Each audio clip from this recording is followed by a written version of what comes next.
that you wrap your comments up. First person up is Ken Roebling. Mr. Roebling, you have the floor.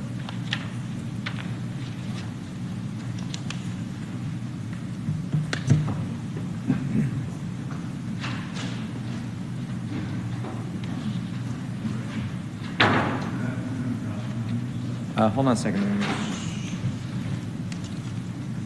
Wait, I don't control the mic. Okay. Go ahead, Mr. Roebling. Okay, a year ago, you mentioned you have to have courage and integrity. I showed you $48 million of taxpayer money that's being given away to non-existent companies. Then I left for 10 months. See how you grow during that time. When I got back, I noticed not much has changed. Except that you do have a new transportation commissioner. After that, vicinity of City Hall. We can't hear him. Mr. Roebling, if you'll hold on a second, I think we're having some issues with the sound. We're going to give you your 3 minutes. Yeah. They're going to fix it over remotely. It's not their problem. Okay.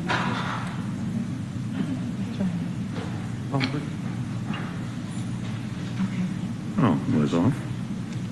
All right, are we good? Do you want to test the microphone real quick? Yeah, it's on now. There we go. Thank you. You couldn't hear me before? Nope, you are good to go. Okay, a year ago, I mentioned you have to have courage and integrity. I showed you where $48 million of taxpayer money was being given away to non-existent companies. Then I left for 10 months to see how you would grow. When I got back, I noticed not much has changed. Although you did get a new transportation director after him submitting a resolution for street repaving in the vicinity of downtown or City Hall here. Running government is hard work. People who voted for you expect you to have courage and integrity. They expect you to spend their dollars wisely. A look at the current bills on the agenda shows a lack of understanding of your responsibilities. Please read these bills carefully. Ask questions about what benefits the taxpayers will get from them. This is where the courage comes in. When you get pushed back from the corruptors who want that money for themselves, that's where integrity comes in. And I still have another 18 minutes, a few seconds, so I'm going to talk about the airport. A couple years ago, they had a couple meetings on the airport, the state taking over the airport from Atlanta. The first meeting was about corruption in Atlanta. They say, well, there's too much corruption in Atlanta, so we got to take over the airport. The second meeting was how to take over an airport. They found out that the FAA requires airport experience before you take over an airport as busy as Atlanta's airport.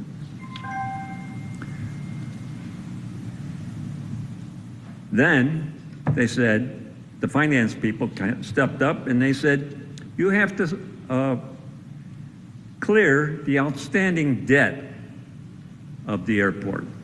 You got to do it all at once, which requires quite a bit of money, millions, hundreds of millions of dollars. I think the debt is pretty big.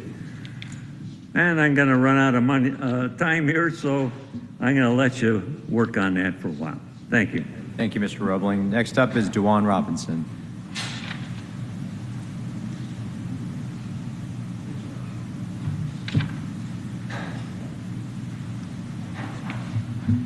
Afternoon, Board and Chair. Mr. Chair, you was in the transportation meeting, so was Ms. Overstreet. I spoke on the airport outstanding water bill. I went to finance, and as of today, they have received a big check that have satisfied any outstanding water bill that the airport owes. So I just wanted to say that they have satisfied their debt. And on the other end, Mr. Winston, before you've been elected, I'm sure you probably heard the horror stories in Atlanta when it comes to procurement.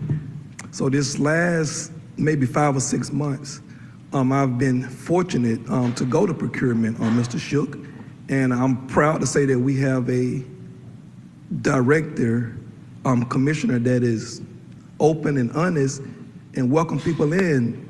And the many times that I've gone down there, I can say this, Ms. Overstreet, and this is no lie, I have not seen not one person in the department on their phone, distracted, open browser, on the internet. They are doing their work. And I'm proud, I'm saying, as someone in Atlanta that wants to do business in the city, that these people are taking their job serious. And I just think that, I'm saying, we should salute that, because the leader don't care nothing about no accolades and he don't want no pat on the back. But I appreciate that. I appreciate the honesty to walk you through and to see what they're doing. Hey man, we're taking this from ground level. Hey, we're here. I'm saying, we're not where we want to be, but we're climbing there. We're far away from that.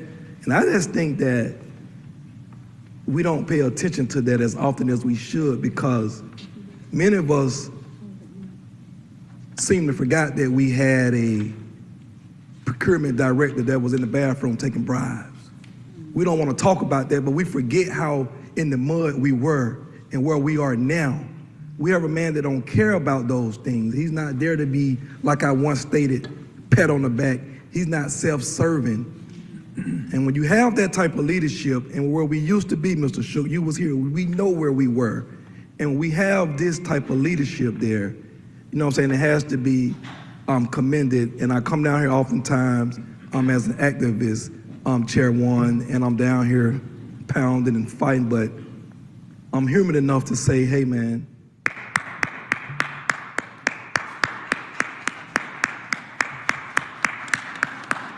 to the whole procurement department.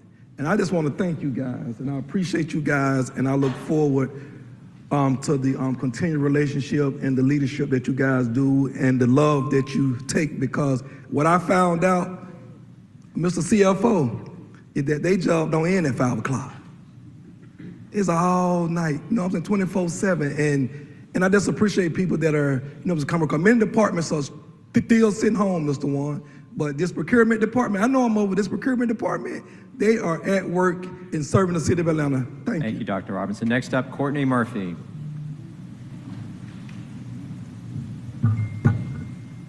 Good afternoon. I'm Lieutenant Courtney Murphy with the Atlanta Police Department. I currently serve as the president of IBPO Local 623 chapter. I'm here today to just speak on, briefly, the vacation carryover proposal that came out a couple weeks ago. Everybody knows that police officers, we work 24 hours a day. I myself am in Zone 1 morning watch. While you're sleeping, I'm at work. What we would like to do is have the opportunity to work with council and administration to propose a couple of things instead of the current proposal. We have the opportunity to serve the citizens of Atlanta, whether it's through a major event or a pandemic, to make sure everybody's safe. There are some times that we're unable to take off. Our books are closed, we're on 12-hour shifts, things happen. But we took an oath and we dedicated our lives to the citizens of Atlanta. One of the things that we would like for to be considered is a year extension to give us an opportunity to let officers who want to burn their time the chance to burn their time. This would give us a kind of a cushion to make sure we have the force necessary to keep the city safe. The second thing, we've been asking and pushing for a lower years of service. Right now it's 30 years. But if officers were allowed to take that extra time that they're unable to burn, whether it's due to being at work or off days canceled, to put towards their retirement, to put it towards the back end. That way, we won't get a lot of officers requesting to take off at the same amount of time, but it gives us something to look forward to in decreasing the years of service. The city is in an amazing place right now, and so is this police department. We're working towards a future that's good for everybody. And I just want the opportunity to work with council and administration to continue that effort. We are dedicated and we're willing to work and do and put in the work. But it's time that we've earned. It's time that we've given to the city and to the citizens of Atlanta. And we just want that time to go back towards us so we can spend more time with our families, with our children, with our friends.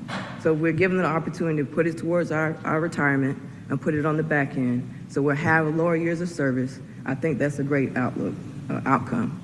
If not, the percentage that the percentage that should be paid out, we feel should be higher. We work for that, we earn that. If not dollar for dollar, then let's put it towards the retirement. Let's decrease the years of service that officers have to stay on the street. 30 years is entirely too long. Nobody at 55 should be out there running around trying to chase someone down or even trying to get up and out the vehicles that we work in. It's a chance to increase the condition. It's also a recruiting tool to get better recruits, better people, more people to want to be police officers in the city of Atlanta. I just want to put that out there and have you guys consider that. Thank you. All right, thank you. And the final public speaker is Gina Pagnotta. Oh, but while you're walking up, I want to acknowledge we've been joined by Councilmember Matt Westmoreland.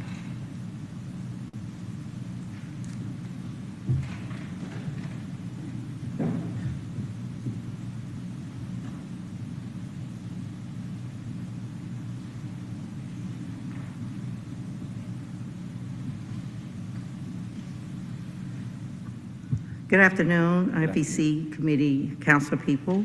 My name is Gina Pagnotta. I am the president of PACE, Professional Association of City Employees Union. I'm also a supervisor in the Department of Public Works, and I supervise the staff that order parts to repair the police vehicles that roam and do their job through the city. Also, we are a colleague of the Lieutenant Murphy that just spoke to you. We're under the same umbrella of the union. We have met with her, and we've discussed this on several phone calls. And I am in alignment with the pension retirement to take this money or the overage that we have to look at how we can move this forward to put on our pension timeline for the employees who are not sworn that are want to maybe utilize, instead of losing that time, they put it on their pension. Unlike the year extension, we are asking for a 2-year extension to the December of 2025 to be able to either you opt in or opt out, but you have until December 2025 to burn instead of losing that. We also, in mirroring with Lieutenant Murphy and the IBPO, that we want to increase that percentage. We did have a monologue discussion over the phone and some PowerPoint presentation from DHR. I thank them very much for that. But we were kind of feeling like we were behind the 8 ball and not in front of it, because we didn't have a full-fledged discussion or being at a working session to be able to offer any solutions or soluble, viable and sustainable options that we can have other than what was given to us. And so when I finally got a copy of the PowerPoint presentation and I can dive into the weeds of the numbers, it looks like, in my opinion, I'm not real mathematically inclined, but I know that from what I'm looking at, you're double indemnitying us. You're taking 25% the first time to get the hours of overage, and then you're turning around and taking 25% of that of what we're being paid. So Stella Ara, that will be making $17.58 once they get the 25% of her overage of hours times her hourly salary. You turn around and do a 25% payout at $17.58. That means she will only get $439. That is not acceptable. And I believe that's where Mr. Hill is, Councilman, if I'm not trying to put words in your mouth, where you came up with that 15% on a dollar. So we do want to make sure that we're looking at increasing that percentage if we have to. We don't want to be mandated. We want options, and that employee can opt in or opt out, and any overage, they either go to their pension. And I don't know, we didn't have time to get an actuarial study done on this, so I can come with you for numbers, but I'm reaching out to Mr. Baller, the Chief Financial Officer, if you can provide that. Also, we have an attorney for the city, just putting it out there to see if it's legal. If it is legal, let's do it. And I'm also asking for the opportunity to continue to have a working session with you all if we need to be, so we can sit at the table and discuss this more, where we don't have a 2-minute or 3-minute timeline to sit here and try to push out what we have to offer. Thank you. That concludes our public comment for this meeting. Ms. Pagnotta, as I mentioned, when the ordinance comes up, we probably will have some more questions for you and your folks, so if you can stick around. Same with Courtney, if you'll stay as well.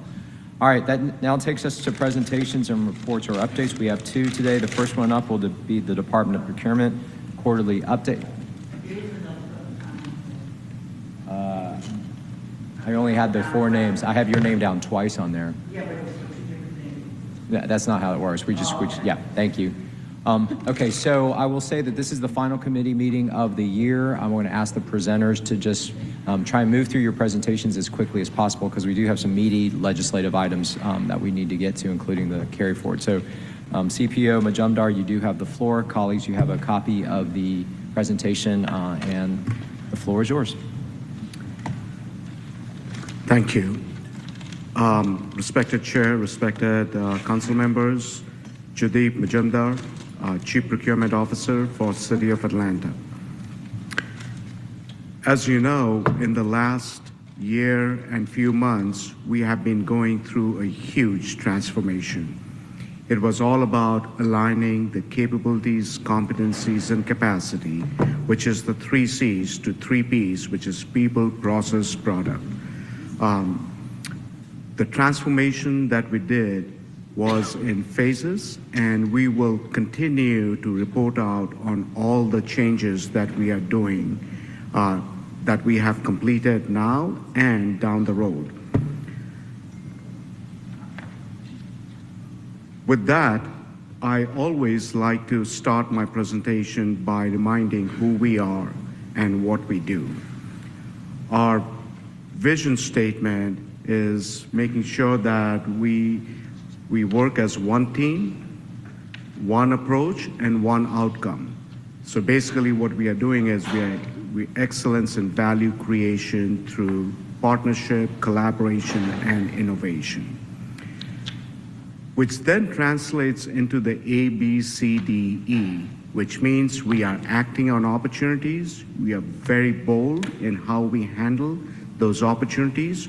We are committed, we are decisive, and we are ethically engaged in making sure those opportunities come to completion. This is where we are from July through October. We have completed almost 135 sourcing events in the last 4 months, which equates to almost $118 million of contractual spend. We have processed almost 9,600 purchase orders with a total value of $1.6 billion. We have also processed 13,415 requisitions in the 4 months. So if you break down the number of work, the POs and requisitions that we're dealing with, we're almost dealing with 20 requisitions per hour. We are dealing with almost 14 POs per hour. So when one of the speakers was talking about the work that we do, we are continuously working to make sure that we are handling the city business in a very effective and productive way. I also want to highlight that our canceled RFP solicitation has been at 18, which is a little bit higher than we had anticipated, but it's higher because we are changing the strategy of how we source things, and that's why we cancel those RFPs to make sure that the new work scope is attached with the new solicitation, and we are doing solicitation in a right way so that we don't have to repeat the solicitation or issue change orders and task orders over that solicitation. Last but not least, I'm very proud to say we continue to remain 100% digital. We are 100% Oracle. There's no paper transaction involved. Everything is done on the Oracle platform and online. The next slide talks about the breakdown of all the solicitations that we have done. As you can see, we started the year in July, we had 14, then it started ramping up, and in October we have 49. And that's the typical trend that we saw last year too. It keeps on ramping up. The key thing out here is, if you take a look at the middle chart, it talks about how many RFPs we did, how many IFBs we did, and how many alternate procurement, which includes special procurement, sole source, RFIs we did. I am very proud to say that 76% of our solicitation is competitive. There's only 24% of solicitation that actually is alternate procurement, which shows the health of the procurement organization. In a typical world-class organization, at least 70% of your work should be competitive, and we have achieved that in the first 4 months. I'm hoping that we continue with this trend, and that will make us meet our goal of being fair, transparent, competitive, and inclusive in the way we do business. On the right-hand side, it talks about how many projects we have done by department. So obviously, watershed and aviation has been leading the pack, followed by public works.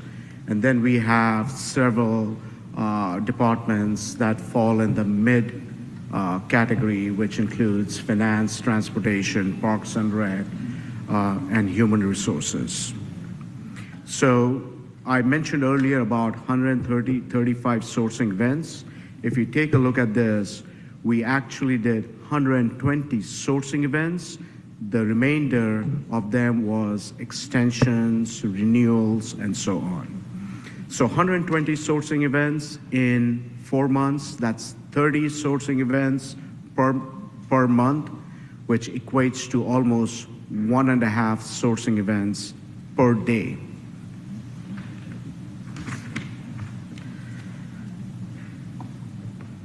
This is one of the things that I'm really proud of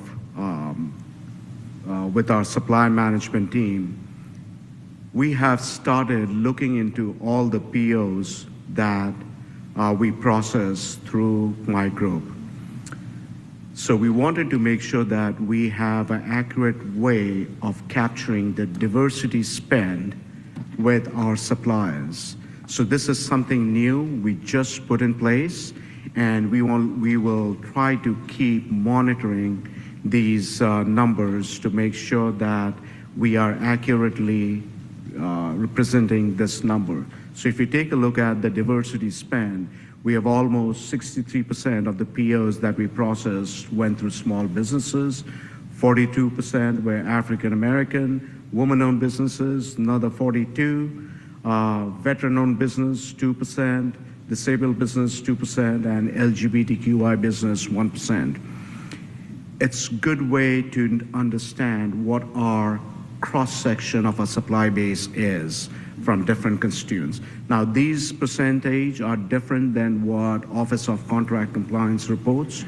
This is strictly based on the PO, and so far in the last 4 months, we have almost processed 12 million to 13 million in diversity spend.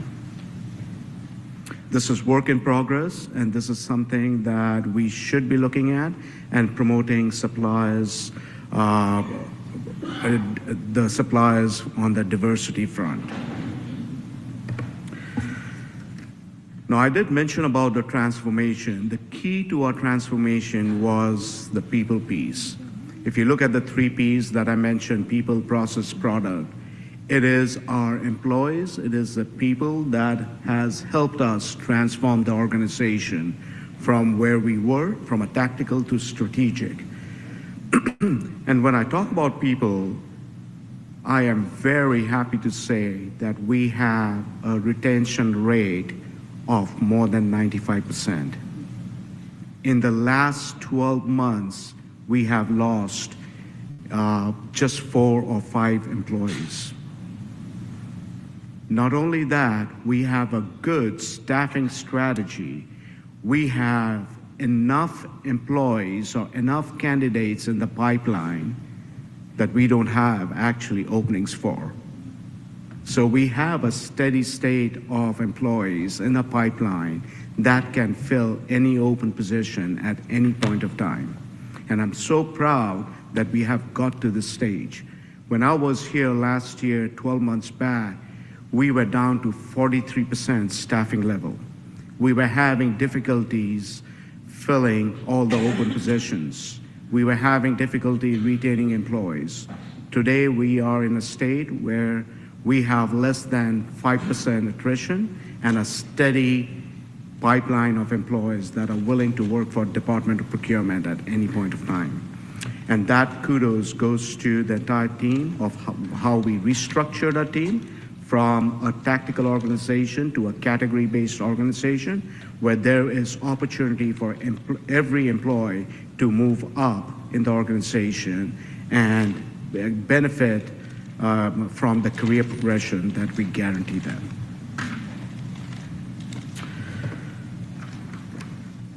This takes us to the organization structure that we put in place. Like I mentioned, it is a category management model. We have category directors, we have category managers, category leads, and category specialists that actually do the work. We have a deputy CPO, Kevin Floyd, who is managing the Center of Excellence team and has oversight of some of the sourcing activities. But we also hired 3 category directors to make sure that we have a very strong middle layer management that can actually execute the work. And at this point, I want to introduce them to the entire council. I'm going to request Kevin Floyd to come here, as well as the 3 directors that have recently joined their organizations from different companies, different corporates, and they will be taking you through the next set of slides. Good afternoon, Kevin Floyd, Deputy Chief Procurement Officer.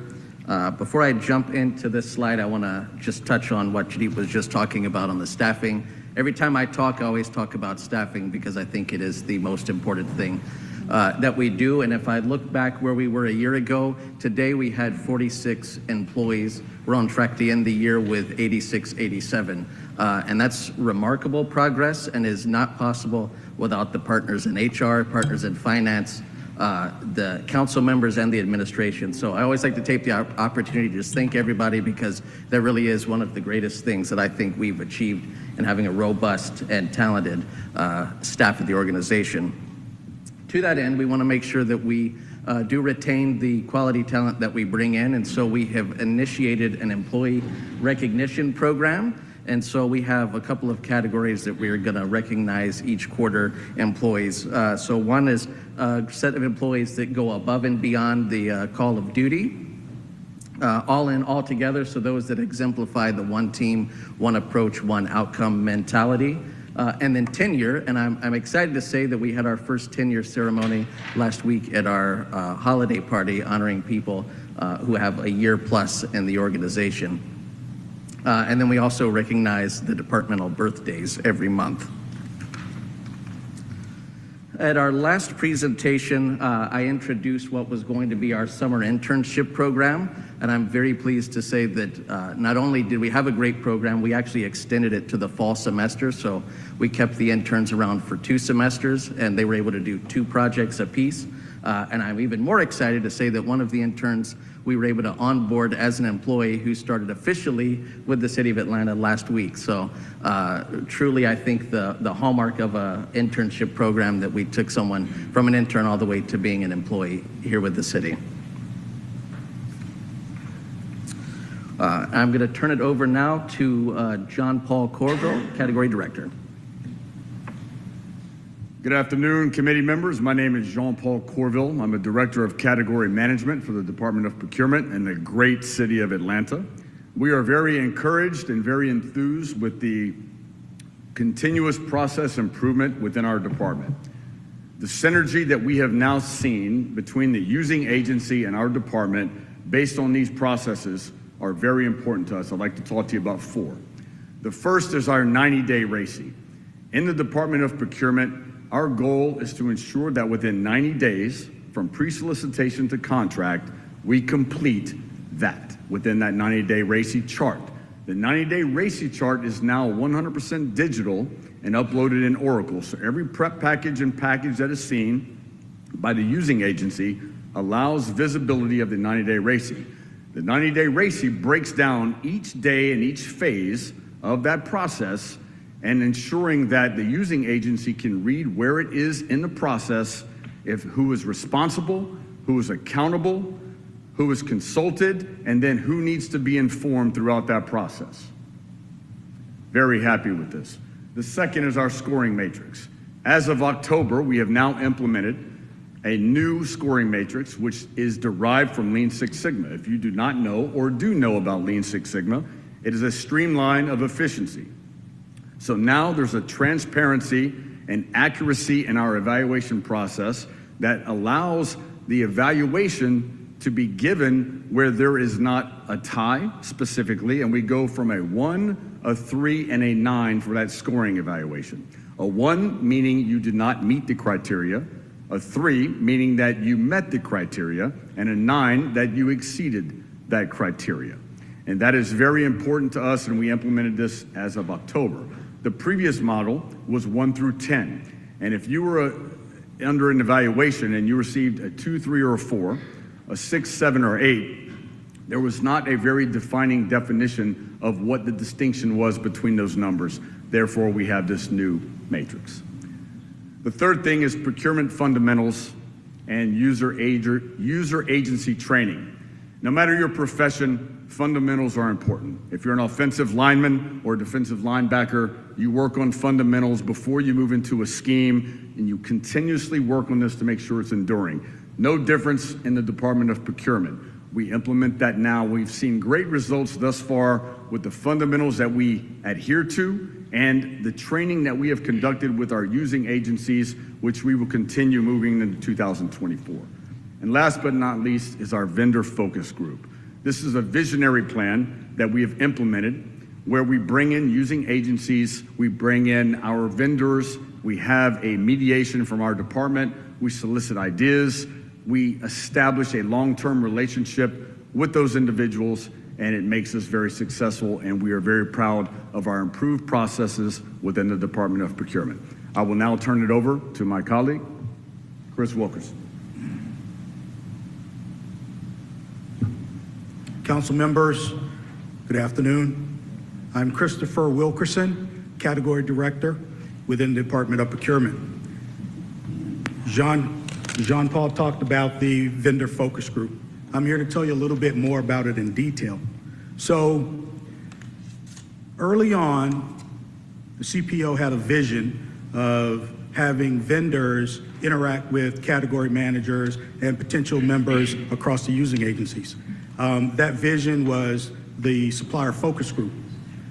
We put together a cross-functional team within the Department of Procurement that consisted of category managers and their team members, also the supplier relations team and the Center of Excellence business team. And with all of those together, we were able to then bring this vision to life. Part of that was to select a group of vendors, cross-sectional, where we would have large vendors, small, medium, woman-owned, minorities, etc. All of the different ones, and even vendors who had yet to receive a contract or do business with Atlanta, somebody who was just in the chute trying to understand how. Once we got them together, we talked about our objective was to have an open discussion about things that are happening in their markets, within their functional area or category. We wanted to talk about technology and innovation. And we wanted to also talk about how they could do business with the city of Atlanta. And if you look at the slide there, you can see that we started the first one, and it was successful in the month of July of this year. And then the next was in August. and of course, the last one was in November. And the trend that you would see there is that from each focus group to the next, we got larger and larger numbers. We want to keep it quaint, but what we learned as we were going through, we needed to have participation from the using agencies, and we wanted to make certain the key folk were there so that we can have an open dialogue. We created a core group of questions for this particular round, and we were able to get some extremely valuable feedback. Some of the lessons learned. One of the big concerns, if you will, was the clarity of what needs to happen within the blackout period. That was a consistent theme that went through all three of the focus group meetings. We addressed that. They also talked about their top market challenges, which was the getting good labor, reducing the cost of labor, cycle times. So it gave us an indication of what we needed to know as we were preparing future solicitations. And then, of course, one of the things that came across in every focus group to date, the vendors perceived that there was some kind of bias in some of the solicitations that hit the street. And it was based on the fact of the way specifications were written, and they could lean toward one supplier or the next. So we took that information and we brought it back, and we started to bring the user agencies into the focus groups. And now they're hearing it directly from the suppliers, and how to go about making those specifications, those statements of work more specific and detailed, so that we can attract the larger variety of providers. What we have done in order to take action on those things, we do have now a fundamentals of procurement for all the using agencies. And with that, we go through details and we talk to them about the things that we've learned in the focus group, and we talk to them about all of the transitions and changes that are happening within the Department of Procurement. We also talk to them about the tools. As Jadeep mentioned earlier, as well as John Paul, we've got the RACI, the 7-step strategic sourcing. We've got the new evaluation tool. And we have all of these things that we presented during the vendor focus group to make them aware that the City of Atlanta is being an agency that provides professional procurement through government agencies. And these were going to be the things that they'd have to endure as we're moving forward. And that's what I have for you.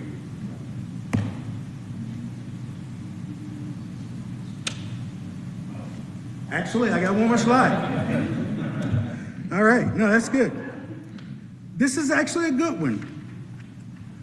So, in the Department of Procurement, we have a number of engagements with suppliers as we greet them. There are 3 testimonials that are up there that I want to just mention. One's from the Fleet Industrial Services focus group, and I'm going to quote unquote. So it was undeniable step in the right direction, the focus group it was, and they greatly appreciated the contribution to the growth and development of the city.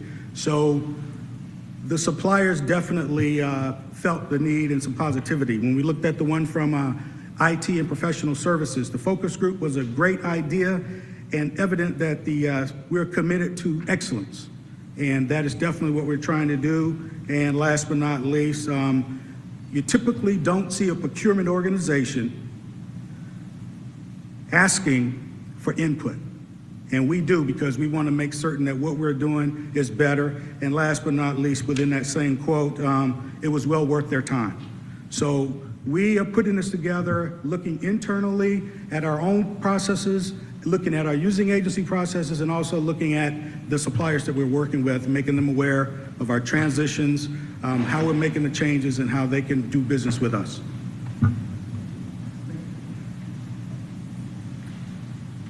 Thank you, Chris and Jean-Paul. Clearly, our vision is to connect, build, and foster relationship with the suppliers. Learn from them, make sure we are implementing the best of the best, because we do want to be the best of the best. Along the same lines, I am very proud of this slide. We have launched a DOP Academy, which is based on innovation and training. And that DOP Academy is not only for our suppliers, for us to train our suppliers, for us to engage with the suppliers, but also for our employees and user agencies. So we have a training department that their only job is to make sure that they are continuously training every user agency in how we do business, how we do procurement, and how we manage all the critical aspects related to procurement.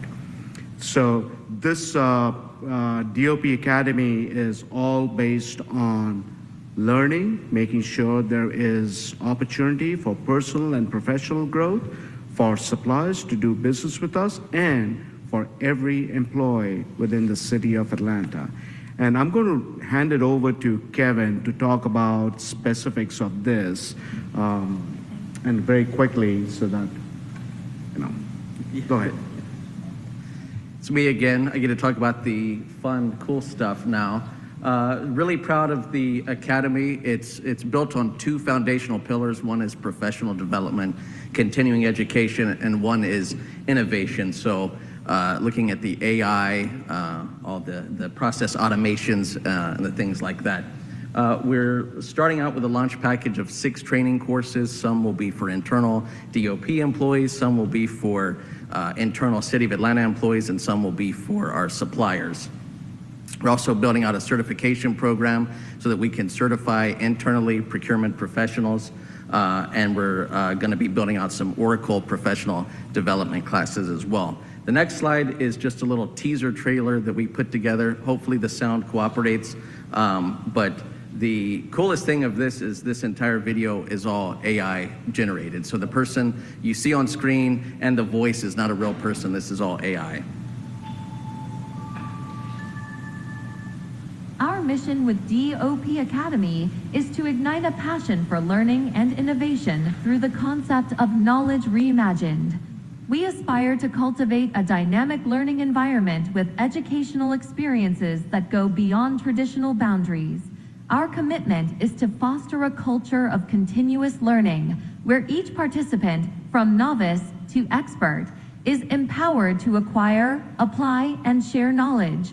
Together, we are shaping a community where knowledge reimagined leads to new horizons of possibility.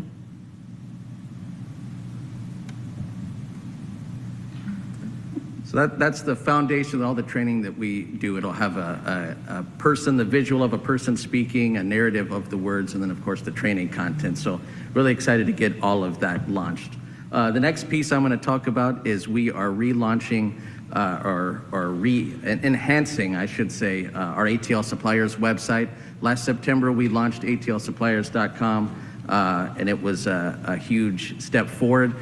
We've been hard at work revamping the whole thing, so instead of it being just a single web page, we wanted to build it out into a full-fledged website. And so you all are the first folks to see this outside of the think tank that put this together, so this is a world exclusive. But really excited. I think it really takes it to the next level. Has the mission from the mayor. Scroll back up because I want to hit on this map here in the center. I'm really excited about. So we took all of our projects and put that into some GIS software so that we can geolocate it across the city, and so that you all and the citizens and taxpayers can come and look real time at the projects where their tax dollars are being spent, so they can see what procurements affect their neighborhoods, their communities. And so this will be ever changing as we continue to do projects, but really excited to be able to kind of see where the procurements fall in the space of Atlanta. So I think that's an innovative thing that we have not had before. We also have a live social media feed on the right side, so everyone can see what we're up to on social media. We'll put all the events that we're at on the homepage, so folks want to register and come to an event that we're doing, they'll be able to do that right from the homepage as well.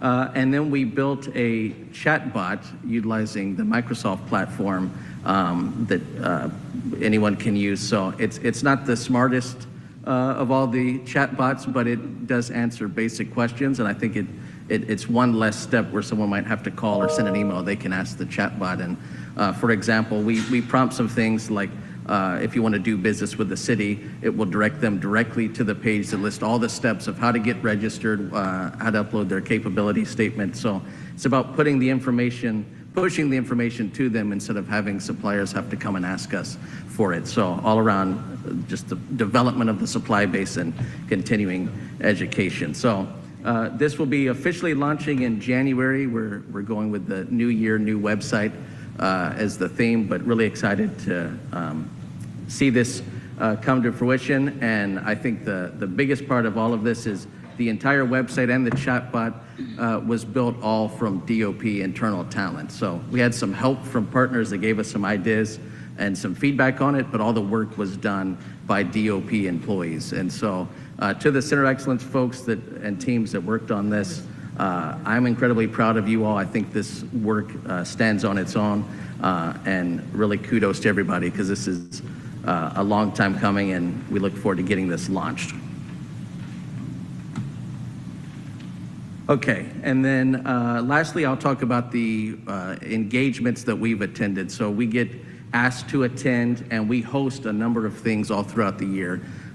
From July through November, we've had 17 events that we've either hosted here or co-hosted with other departments or gone to speak. So we've also traveled to several cities around the country and been asked to speak at different events. So they are definitely taking notice to what procurement in Atlanta is doing and trying to follow suit. So as someone who's been here a while, it's nice to feel like we're leading the pack a little bit instead of being the department that folks don't want to model after. And we have a very aggressive schedule of events going into 2024, so we will keep up the momentum. I'm also pleased to say that we have one of our suppliers here who's going to share their direct experience of what it's been like working with the department. And so with that, I will introduce Mr. Luke Maslow from APG Emerging Tech.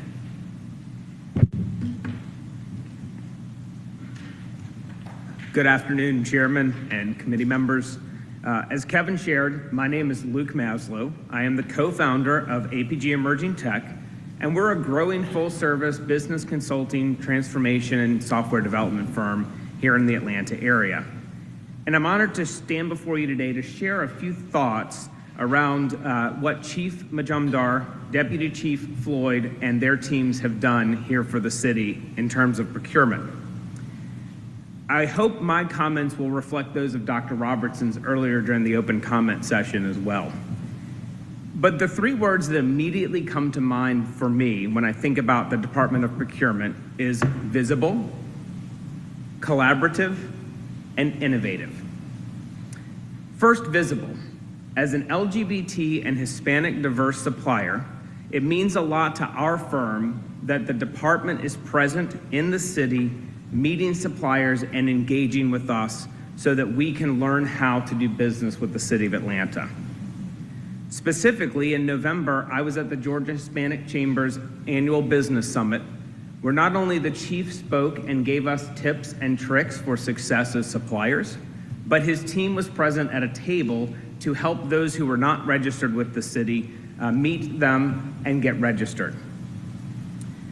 I've seen them at other events across the city as well, and I actually believe, and I have seen it myself, that they're doing it because they genuinely know meeting suppliers is in the best interest of the city. They can discover the most emerging technologies, they can understand what's happening in the marketplace, and bring that back to the city of Atlanta. Next, I mentioned innovation. When I think about innovation, they have rapidly improved the supplier experience. How do I find you? How do I work with you? How do I make sure I get paid timely? Those are all important factors to us as suppliers for the city. And as you saw with the website, the chatbot, and the other innovations they're working on that are yet to come, they are focused on making sure our experiences are good as well. And lastly, collaborative. the mayor speaks about the pillar of a city built for the future. No one department, supplier, or individual can accomplish this goal alone. As a supplier engaged with the city, we feel and have felt there are clear communication channels, real-time updates, and proactive engagement from the Department of Procurement team. They want stakeholders to be informed about the procurement process, and they want to build trust and a sense of shared responsibility for the success of the city and its constituents. Ultimately, it comes down to this. They have a vision for best-in-class procurement. They are walking the talk. They are asking and listening, and they are seeking transparency. Our firm, engaged as a supplier this year, is evidence of all of those facts. Thank you.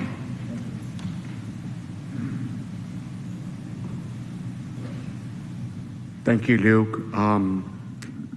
Again, this is to reiterate, the direction that we're going. We are going to be the best of the best. We will settle for nothing less. Having said that, I do want to, this is one of my favorite slides. Over the last 12 months, we have worked hard, and we have actually, in the last few months, have got a lot of accolades. We were actually nominated for a GMSDC Crystal Award. We were nominated for the Executive of the Year at GMSDC. We are nominated as a Local Corporation of the Year. We actually made it to the CPO Strategy magazine, which has names like CPO of IBM, CPO of Starbucks. We have CPO of Atlanta, City of Atlanta also in that magazine. And that talks about all the transformation that we're doing. It's not about being the CPO of City of Atlanta. It's about the work that every person in this room has done to get to us to a place where we are now featured in magazines. We have Kevin Floyd, who's been nominated in a couple of professional awards. I mean, all this is to say that we are doing things to make sure that we get recognized and we lead the pack. We will not be a follower, we will lead the pack. And all those smiling faces that you see in these pictures is a great testament of pride that each one of these team members have. So with that, team, I think I'm going to conclude my presentation with that, and thank you for all the work you do and the transformation that you're going through. The best is yet to come. Thank you. Thank you, CPO. I know, I see people on the back.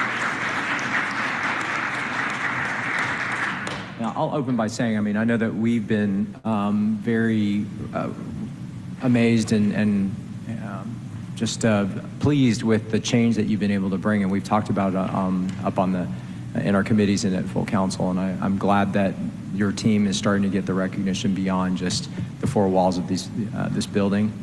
So I'm glad to see that. Does anyone have any questions? I have a couple. I'll launch into those, and if anybody has any other questions, just push your button. First one is, I know that we've spent a lot of time focusing on the number of days in the time of procurement, and I appreciate the data that you have on that. To me, that kind of the next level and all the work that you're doing and the testimony that you have, I think the way that's going to show up is going to be in the number of bidders that we have for the average number of bidders for each one of our procurements, as well as a reduction in the instances where we see only one bidder. I think we've talked about that up here with sometimes that gives us a little bit of heartburn in terms of moving forward with the procurement. Are y'all tracking that, and what would be an appropriate time for us to come back and start looking at that data as well? Because I think that's the next chapter of your story. Yes, we have started capturing all the data. In fact, the next FEC update we are going to present our dashboard, which is online. We will even present a tracking mechanism where you can see which projects are at which phase of their life. Wow. So everything is online. If you click on the number of projects in phase one. You can see the list of projects. You can click on those projects. You can see, where we are and which department and so on. So that is the kind of visibility and transparency that we are seeking, and that's going to be part of the next update. Right. And again, I would love to see data on, again, what the moving average is in terms of the number of bidders for each procurement or all procurements. Correct. And then again, I would trust we're going to see a reduction in the number of just single bidder awards. So the other thing I'm going to just make an observation on, and again, as we look into 2024, the work that I think we need to do, I'm reflecting on some of the challenge and angst that we've had recently over some of the contracts that have moved through, some that have resulted in us filing those. I do think we need to open up a conversation around our minority business strategy.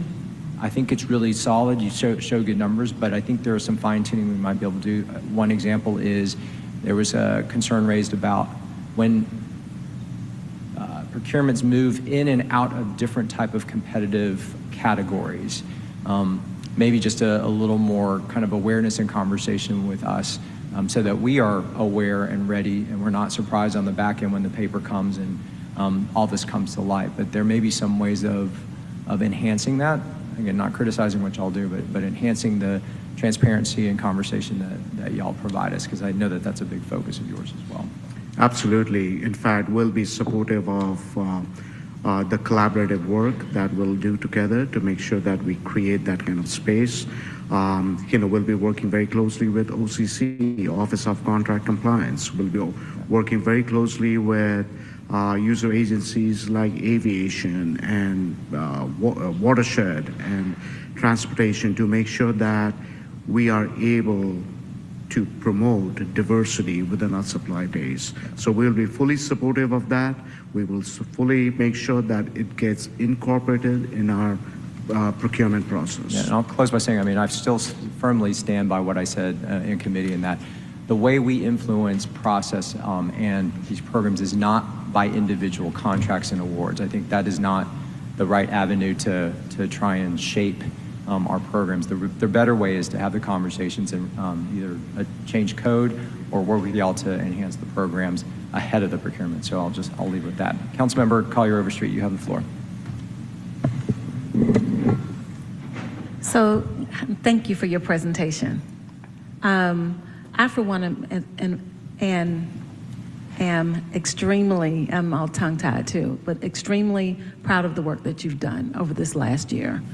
I always let you know how discouraged I was about procurement. And we're not exactly where I want to be, and that's no fault of yours for sure. But I just really appreciate where we are right now compared to where we've been. And so thank you and kudos to you and your team for all of the work that you've done to get us where we are today. I really mean that. I also am, the reason why I'm not 100% where we want to be is because of some of the things that Councilmember Juan just mentioned that I often speak of too, and it's that people are wary of doing business with the city. They don't want to bid with us. And during the huge debates that we've had over the last couple months about procurement publicly, I know for sure that we still have a little work to do. And so therefore, at the beginning of the year, I'm going to start the task force for the procurement, just so we can have recommendations. And I know that so far you probably already have several of them already checked out, some best practices. But I don't want the narrative to be some of the things that I heard. And the main thing that stood out, the reason why I actually signaled to one of the commenters during the debates that we had over the last couple months, I wanted to sit down and meet with them, and I did. The main thing she said is she's being very successful throughout the United States of America, including metro counties, Atlanta metro counties, and she refuses to bid with Atlanta. And that just didn't sit well with me at all, because a lot of the problems that we run into is because we don't have enough competition.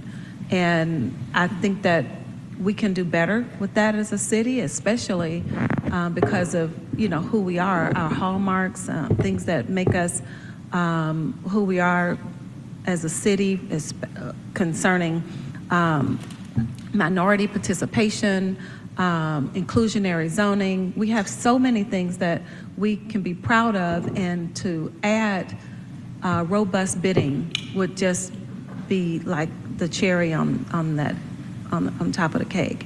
And that's where I want us to be. So I sat down with her, and I'm going to ask her to be on the procurement task force, because, and work with you and me, because we do want more bids. We want to be attractive to everyone. And I think that now that we're drilling down and we've got just certain lanes that we're trying to improve on, that's certainly not the conversation that we were having, 12 months ago or 18 months ago. It wasn't near this conversation. So I'm proud of what we're doing. I am. And I'm looking forward to continuing working with you and figuring out how to be a place where people are dying to bid on our RFPs and all of those other FPs that you had up on your screen. I think that's it. I don't really have a question. Thank you. Thank you for your feedback. I think these kind of feedback is critical. And just a couple of comments. Based on the feedback, that was the same feedback even I had when I joined City of Atlanta. And that's one of the reasons why we created a supplier focus group, is to understand where the challenges are. What can we do to bridge those gaps? What can we do to make sure we break down the barriers for suppliers to do business with us? Now, keep in mind that we are going through an enormous change. Doing business with City of Atlanta now is a lot different than suppliers who chose to do business 5 years back or 4 years back. With every year, the experience is going to be over and beyond. So I just want to leave with this thought that we are transforming, we are taking every feedback seriously, and we will continue to improve on all the best practices that we have leverage on. Yeah, and I actually have confidence in that. And, wouldn't say it if I didn't. So I appreciate that for sure. And happy holidays to you and your whole team. Get some rest so we can start back at it in 2024. Thank you. Happy holidays. All right, thank you, CPO Majumdar. With that, it concludes your presentation, and we'll let your team get back to work processing procurements. With that, I'll turn this over and let CFO Bala have the floor so that we can tee up the first quarter financial status report. Thanks, Department of Procurement. Thank you.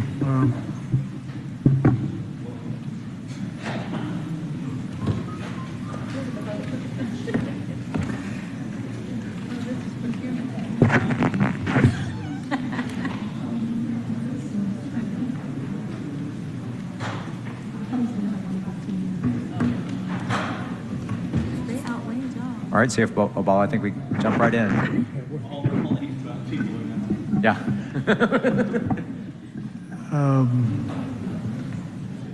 Good afternoon, everybody. So today we'll be going over the first quarter financials for fiscal year 2024. So this is the period from July 1, 2024 through September 30th, 2024. As you guys know, this is customarily our most kind of conservative outlook because we only have 3 months of actual data that we're reporting on. And so Dr. Wilson will go over kind of the high level of anticipations as well as our expenses for the quarter and outlook for the year. And then we will dig deeper into both revenues and expenses and finally have a conversation with regards to our debt and investment portfolios. So having said that, I'll kick it over for And Dr. Wilson, Dr. Wilson. Before you start, I just want to acknowledge we've been joined by Councilmember Liliana Bakhtiari. Dr. Wilson, you have the floor. All right, good afternoon. Thank you. Tina Wilson, Deputy CFO. CFO Bala has covered our agenda. I'm joined as well today with our Revenue Chief, Lawrence Davis, as well as our Budget Chief, Sean Gabriel, and our Treasury Chief, Courtney Knight.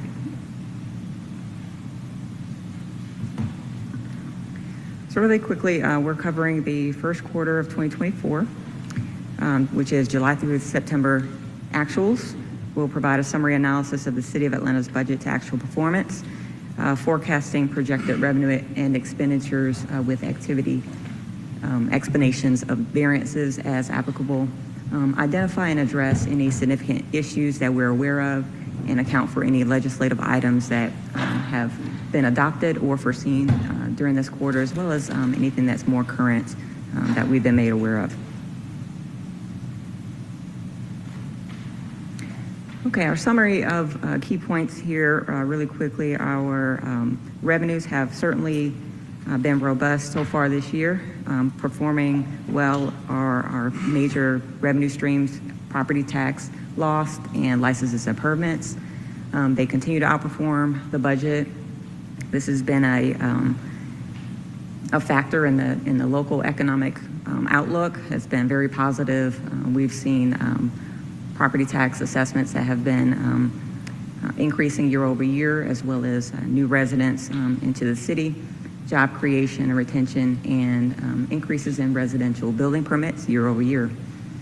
As of the quarter one, the year-end projected revenue surplus is $23.4 million, or 2.9% of the operating revenue budget. On the expense side, we are seeing significant public safety expenses. You'll see those in a couple slides later, but those dominate the overruns expected for the year, and it's primarily in overtime and capital outlays.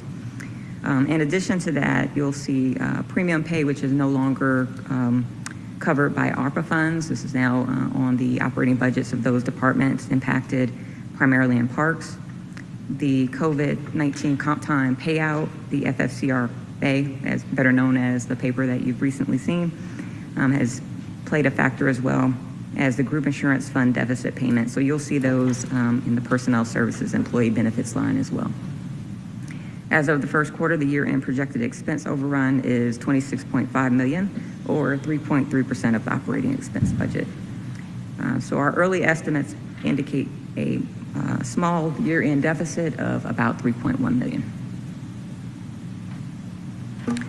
At this time, I'll turn it over to Chief Davis to go through the revenue in more detail.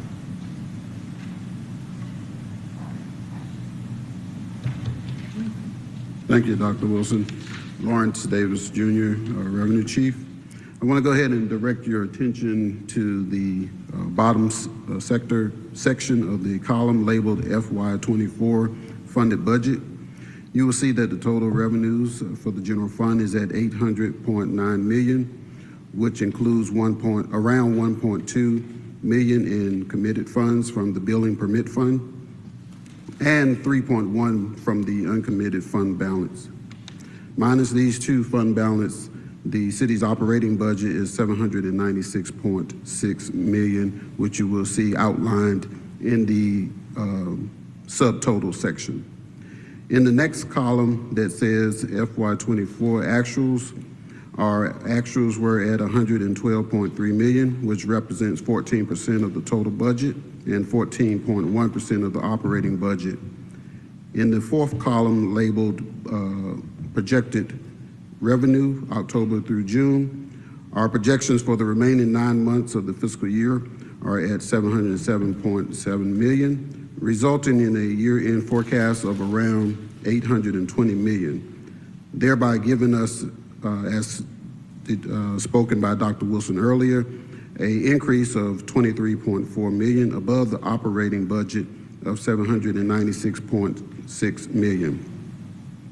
Our year-end projections of the $23.4 million above the operating budget is primarily results of an extraordinary collectible first quarter, as outlined earlier in the revenue categories of property tax, local option sales tax, license and permits, and pilot and franchise fees. Leading the way as a top revenue contributor to the budget is property tax, which is expected to exceed the annual budget by $17.4 million due to a significant property value increase and higher real estate interest demands. Our next top revenue category is local option sales tax, which is projected to surpass the budget by $1.3 million at fiscal year end due to rising costs of goods and services, continuous acceleration of consumer spending, as well as we are seeing a slight increase in the percentage that's owed to the city from the loss distribution agreement. Our third top category is license and permits. We are estimating this revenue line item to be above the budget by $2.2 million, and this is primarily due to our recent collection activities by our newly created collection division within the Office of Revenue. Because of this team pursuing delinquent accounts, we are also seeing an effect in the revenue category of pilots and franchise fees, by which this revenue category is expected to exceed the budget by 2.7 due to the increase in water sewer revenue increases. The remaining revenue categories listed on this slide, excluding charge for services, fines and penalties, billing, rental, and concessions, are projected to either maintain or exceed their fiscal expectations.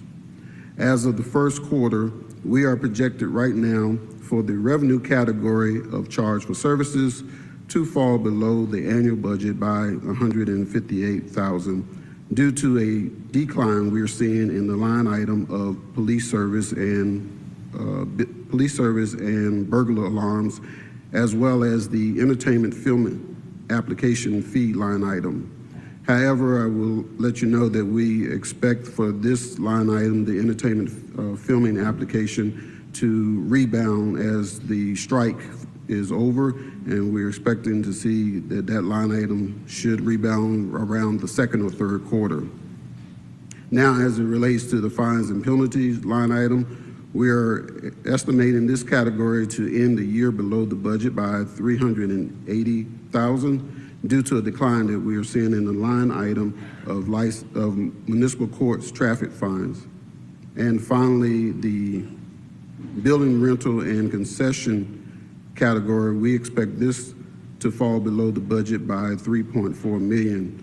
This is primarily from us seeing a monthly reduction of inmates that was originally anticipated with the agreement with Fulton County, as well as we're seeing that because of that, they are having a current employee shortage. In conclusion, Council, our records of the actuals for the first quarter are indeed favorable and continue to support our year-end forecast of a strong general fund revenue surpassing the adopted budget. As always, the Office of Revenue will continue to monitor each revenue category and trends for potential impacts for the changing economic conditions as we move towards analyzing the second quarter. I will now turn it over to Budget Chief Sean Gabriel to speak on the general fund expenses.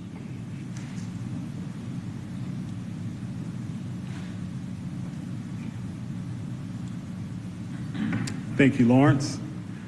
Good afternoon, council members. Sean Gabriel, Budget Chief, Department of Finance. As always, it's a pleasure to see you. So we're going to shift our focus on the expenses. And the first slide before you looks at our expenditures through the end of the year by major category. So as of the first quarter, we are expecting a general fund overrun of $26.5 million, or 3.3% of the operating budget on the expense side. The overruns are primarily within our personnel services and employee benefits, as well as our capital outlay categories.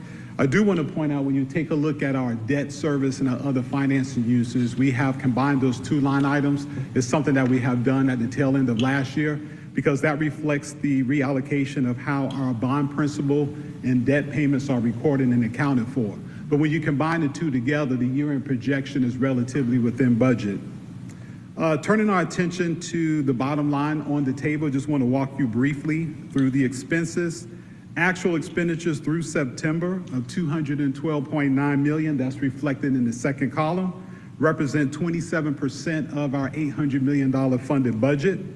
The 9-month projection, October through June, of $614.4 million, when combined with our year-to-date September actuals, indicate that our year-end projected expenses of $827.4 million will exceed the funded budget by the $26.5 million that was referenced earlier. Now, just to the right of the table, we do have some cost drivers at the major category level. Beginning with personnel services and employee benefits, they are projected to end the fiscal year with an overrun of about $30.3 million, or 5.9% of the operating budget on the expense side. Now, this is primarily due to anticipated overages in salaries as well as overtime. And council members, the retention efforts, the recruitment efforts are continued to drive personnel costs. Departments are backfilling positions at a higher salary rate just to compete in the marketplace. And our overtime expenses are trending significantly higher due to the ongoing service level requirements. And just to put that in perspective from a sort of quarter-to-quarter, year-over-year basis, overtime expenses are about 42% higher than the previous quarter at this particular time. Now, the year-end forecast also accounts for some unbudgeted personnel items that Dr. Wilson alluded to earlier, and these will impact the general fund going forward. This includes the anticipated payout for the Families First Coronavirus Response Act, FFCRA, the group insurance fund deficit payment, as well as premium pay. And those expenses that were supplemented by ARPA funds have now been exhausted and will be absorbed by the general fund. The other major category that I did touch on was capital outlays, and just to speak briefly to the $4.1 million projected overrun in this particular category, and it is attributed to the increase in the Axon body-worn camera contract. That contract does have some additional scope of work as it pertains to camera maintenance, software storage, as well as a training component. Now, in addition to Axon, what else is driving this category is the equipment cost. That's the equipment cost that is needed to outfit the recently purchased police vehicles with radio communications and laptops. All other categories are projected to be within budget, or those funds will be utilized as necessary. The next slide we want to focus on is by department. So on this particular slide, we have listed out some of the top contributors to our year-end overrun in expenses, beginning with APD at $18.9 million, Fire at $5.8 million, Parks and Recreation at $5.4 million, and Executive Offices at $2.5 million. Now, I do want to point out that collectively, they account for about 88% of the departments with a negative year-end variance at this particular point in time. The investments in equipment, technology, and efforts to maintain adequate staffing levels continue to be cost drivers, primarily with APD and Fire, while overtime costs is primarily APD driven. Parks and Recreation is expected to overrun its budget primarily due to premium pay, as well as efforts to maintain their staffing levels. This includes seasonal staff that is also being utilized to support ongoing recreational programming and activity. The executive office's anticipated overrun is primarily attributed to an increase in resources to carry out programs and initiatives under the Office of the Chief Policy Officer. This includes housing, youth development, and neighborhood revitalization efforts. Now, there are 7 other departments that collectively account for about 12% of the departments with negative year-end variances. Now, these departments are also undertaking efforts to retain staff and are also challenged with backfilling positions at a higher salary rate to compete in the marketplace. Next, council members, we want to just focus real briefly on the proprietary funds. This slide is not new. You have seen this in the past. Here we look at the enterprise side of the house, and it's a snapshot of activity for the aviation fund, water and wastewater fund, as well as our solid waste services fund. As it pertains to the aviation revenue fund, revenue projections are slightly below budget at $26.9 million, and that's due to airline concession credits exceeding expectations. Expenditures are projected to be under budget by $31.1 million, mainly due to less than anticipated contractual related expenses, the use of DOA's fund-wide reserves, and also some personnel savings due to vacancies. For the Water and Wastewater Revenue Fund, revenues are projected to exceed budget by $66 million, and that's due to higher than anticipated water, sewer, and most revenue. The overall surplus that you see on the expenditure side of $124 million is primarily attributed to how the Department of Watershed Management will utilize their reserves, whether it's their fund-wide reserves, GFA loan reserves, or bad debt reserves. However, we are seeing some savings as it pertains on the operations side of the house with some service contracts, primarily for plant maintenance and chemical purchases that are procured and utilized as necessary. The last fund is the Solid Waste Services Fund.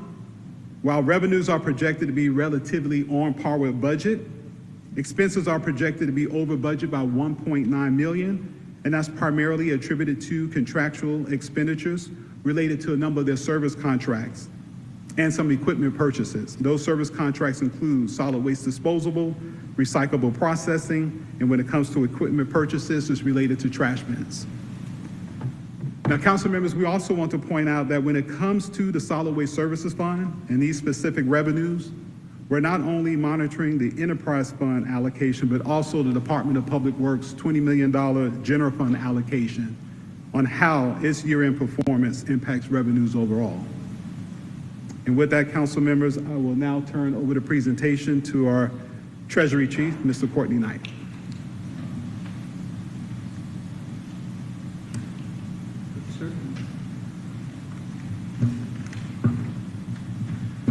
Good afternoon, Chairman Wan, members of the committee, council members. Courtney Knight, Chief of Treasury, Debt and Investments.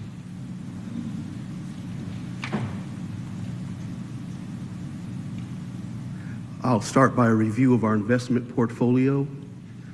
As you see in the bar graphs on the right, we've continued to enjoy higher interest rates on our portfolio, exceeding 3.9% in this quarter. As you see, that's favorable considering where we were first quarter 22 and 23. I'd also advise that we will not always be able to enjoy these higher interest rates. Listening to Chairman of the Federal Reserve Powell right now, and they decided to keep interest rates steady for this quarter and forecast 3 interest rate reductions next year. So we're going to see that yield come down next year. The pie chart in the middle represents the components of our investment portfolio. You will see in the big blue part of the pie that we're investing almost half of our portfolio in federal agency securities. We recognize that those agency securities were paying marginally higher yields than regular Treasury, U.S. Treasuries and municipal bonds, so we shifted some of our investment activities to federal agencies. I'll point out, though, that those federal agency securities are still secured by the full faith and credit of the United States of America. So we continue to focus on, our primary focus is on safety, preserving capital for this investment portfolio, liquidity, continuing to be able to meet the city's cash flow needs on a day-to-day basis, and last is our focus on yield. Turning briefly to our debt portfolio, 2 items that I'll bring to your attention. In the 4th column to the right there is the Department of Aviation, where we see an increase of over $475 million of debt. That reflects the bond issue that we closed in August of this year.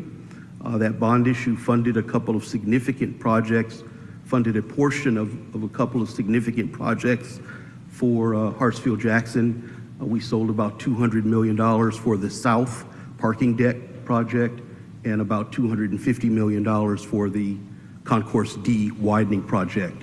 We'll continue to see high demand for debt to finance ongoing capital improvements at the airport every year for the next several years.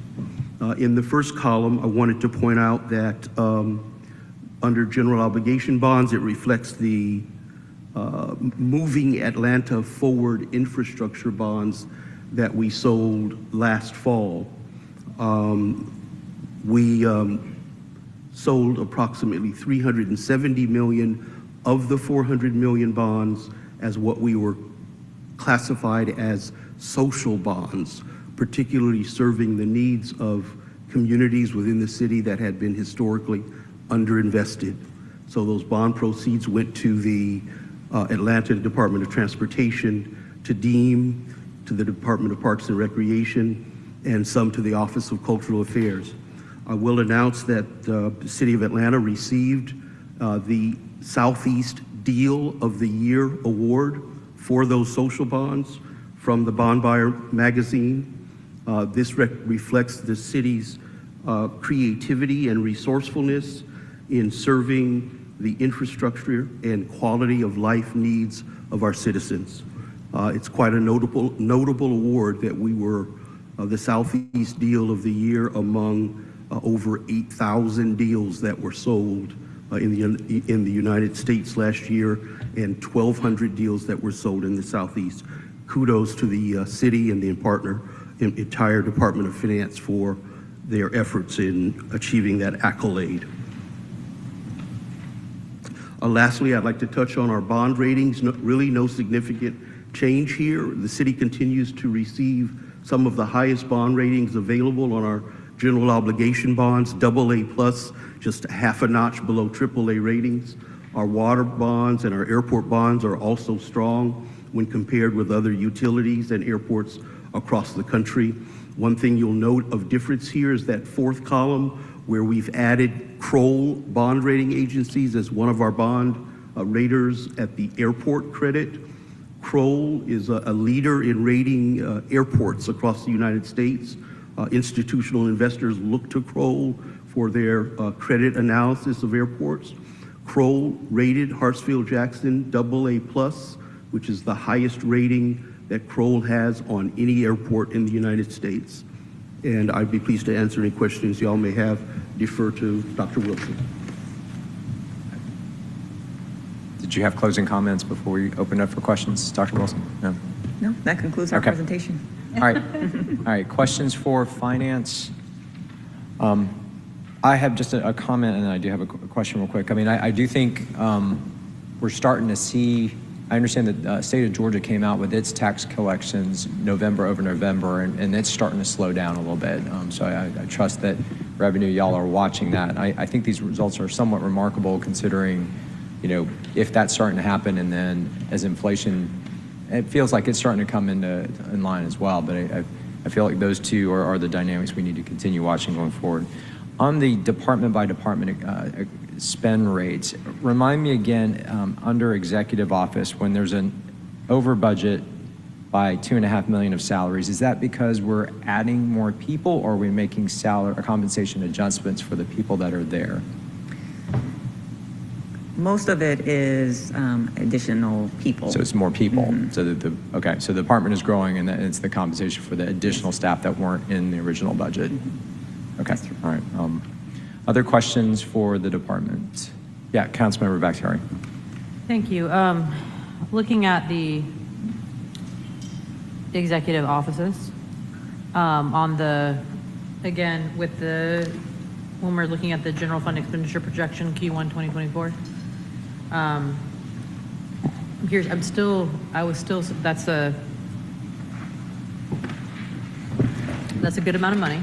But I still have not yet received a flow chart that I believe somebody from the administration was supposed to send over so we could have a better understanding of positions and departments that was promised, I believe, 2 weeks ago. So if there is anyone who can send us over that'd be fantastic. Okay. Councilmember, I'll coordinate to make sure that you guys get that to reflect the additional positions in that office. I would appreciate. Thank you so much, CFO. Sorry, Money Man. Appreciate you. Anything else? Or I know I was just making sure Councilmember Bakhtiari is finished. No, I'm okay, right. Councilmember Collier Overstreet. Just want to make sure that, you know, as we close this year out, that I do extend happy holidays to our finance team as well. You all have been extremely responsive this entire year. This is my first year on finance. I appreciate it all the way to yesterday when I've got my report, this quarterly report. I asked for a couple things and I've already received information that I requested yesterday. So to that end, thank you very much for all that you all have done for the whole year, and happy holidays to you too. Thank you. Thank you. Thank you, Councilman. Any other questions for finance? Go ahead. Real quick, also following up on that, just let me not end on, y'all didn't send me this, so let me also say, thank you so much for all the work that you've done for everyone, for all questions answered, for every meeting you sat in. Deeply, deeply grateful for you all. This finance team has been, all my experiences have been fantastic to work with, so I appreciate it. And I will keep sending you ideas that give you anxiety on where additional funding can go. So I appreciate you all. Thank you. All right, if there are no other questions, we'll conclude the presentations. Thank you again, Dr. Wilson and CFO Bala, for the information. All right, that takes us into the agenda. First items up are ordinances for first reading. Ms. Lindo, if you will sound those, please. Yes, Mr. Chair. First item is 23-0-1693. This is an ordinance by Finance Executive Committee on behalf of the Atlanta Department of Transportation to amend Ordinance 20-1443, adopted by the Atlanta City Council on July 6, 2020, and approved by the Mayor on July 15, 2020, by adding an additional funding source. All other parts of the legislation to remain unchanged and for other purposes. Item number 2 is 23-0-1694. This is an ordinance by Finance Executive Committee on behalf of the Atlanta Department of Transportation to amend Ordinance 22-0-1794, adopted by the Atlanta City Council on November 7th, 2022, and approved by operation of law on November 16th, 2022, by authorizing the Chief Procurement Officer to issue purchase orders under the Georgia Department of Transportation grant agreement. All other parts of the legislation to remain unchanged and for other purposes. Item number 3 is 23-0-1695. This is an ordinance by Finance Executive Committee authorizing the mayor as designee on behalf of the City of Atlanta to grant a temporary easement over a portion of city-owned right-of-way consisting of approximately 12,316.36 square feet, more or less, located on State Route 14, also known as Murphy Avenue Southwest, at Beltline West Trail, Atlanta, Georgia, 30314, and land lot 106 on the 14th District, Fulton County, Georgia, to the Georgia Department of Transportation for the construction, improvement, maintenance, and operation of the GDOT right-of-way project number listed herein, waiving any conflicting provisions of Article 10, Division 14, subsection 3 of the Atlanta City Code and for other purposes. Item number 4 is 23-0-1696. This is an ordinance by Finance Executive Committee authorizing the Chief Financial Officer to write off Department of Aviation outstanding accounts receivable in the amount of $641,276.12, where it has been determined that such accounts are uncollectible and for other purposes. All right, thank you, Ms. Lindo. Those will be before this committee next cycle. Next up are ordinances for second reading, 23-0-1656. Colleagues, there is a substitute for this. I'm going to read that in and make the motion and bring it forward. It is an ordinance by Councilmember Alex Wan, is substituted by Finance Executive Committee and substituted by the Atlanta City Council and substituted by, once again by the Finance and Executive Committee to amend the City of Atlanta Code of Ordinances Part 2, General Ordinances, Chapter 114, Personnel, Articles 4, Civil Service, Division 14, Attendance and Leave, Section 114.415, Annual Leave Vacation, so as to provide for increases in the maximum vacation allowed to be carried over retroactively effective December 31, 2023, and to provide for the annual payout of 10% of excess vacation hours for each year effective December 1, 2025, to authorize the payment of any remaining vacation extra carryover leave as defined in Ordinance 23-0-1305 on a quarterly basis throughout fiscal year 2025 and for other purposes. I'll make the motion to bring it forward, seconded by Shook. Let's open that vote, and then we can open up the discussion on this. The vote is open.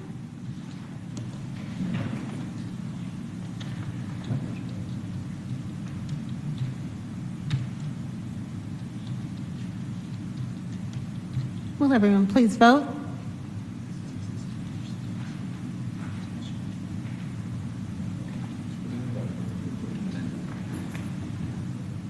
The vote is closed.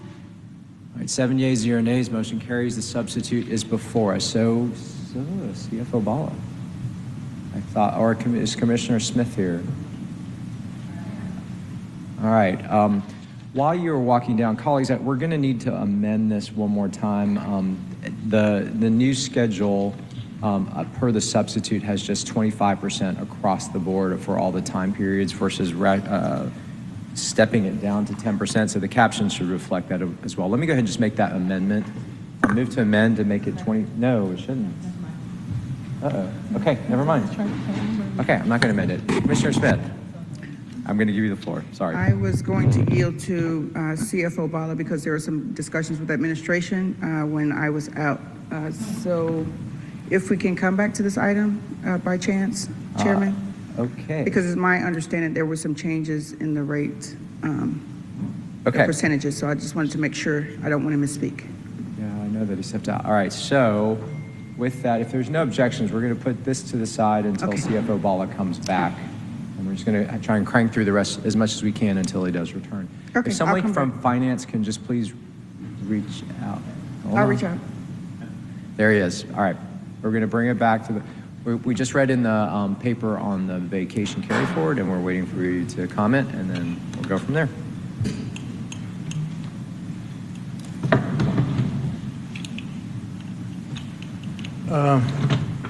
Good afternoon, Council. So, and this paper was referred to full council last Monday and got referred back to committee.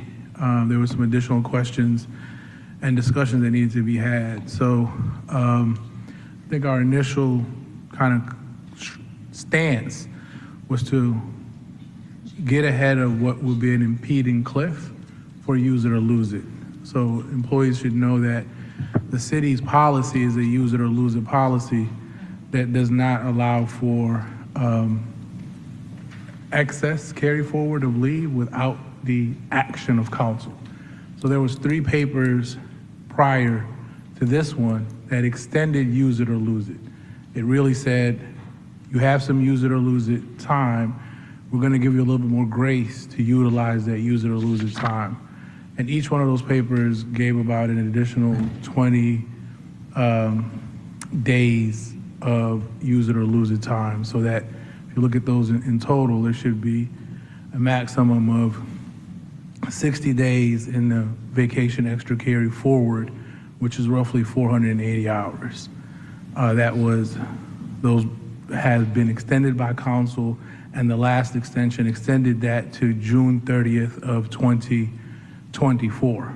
At that time, what would happen is if no additional conversations or actions were taken by council, that it would result in a sunset of any excess vacation carry forward, and employees would get no money. It would just dissipate down to zero.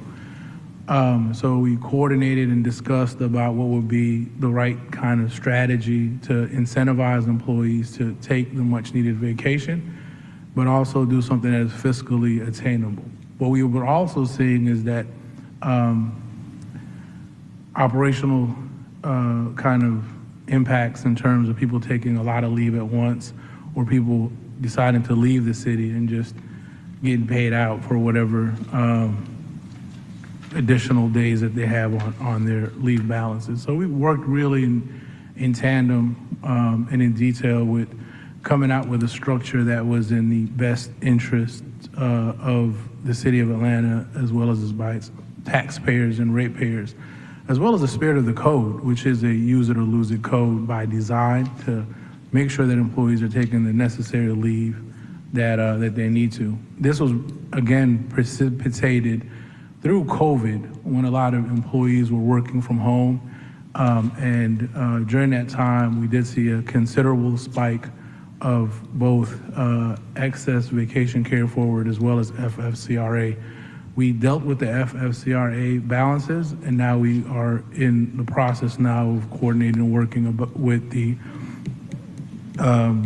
council and administration with the excess vacation carry forward. I think what we want to do is eventually, Commissioner Smith, you can chime in here, is get into a position where we have a standard in the city of Atlanta that incentivizes employees to take their vacation days, and also to make sure that the managerial staff is not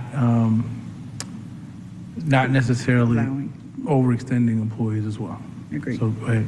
Yes, with that, Tarlisha Williams-Smith, Commissioner of Human Resources. Yes, in agreement with what Chief Bala has presented, it's our goal to socialize completely across the organization with all the commissioners and the chiefs that the employees must be given an opportunity to take the time. We do have shortfalls in some of our operational positions where we know that we need to recruit in some of the positions, but we also need to give respite to our employees. So in order to do that, we're going to have to be very creative in how we backfill behind these employees and allow them to take the time that needs to be taken. All right, and just for the public clarification, the substitute, I think I mentioned earlier, does a flat 25% in terms of the reduction in payout.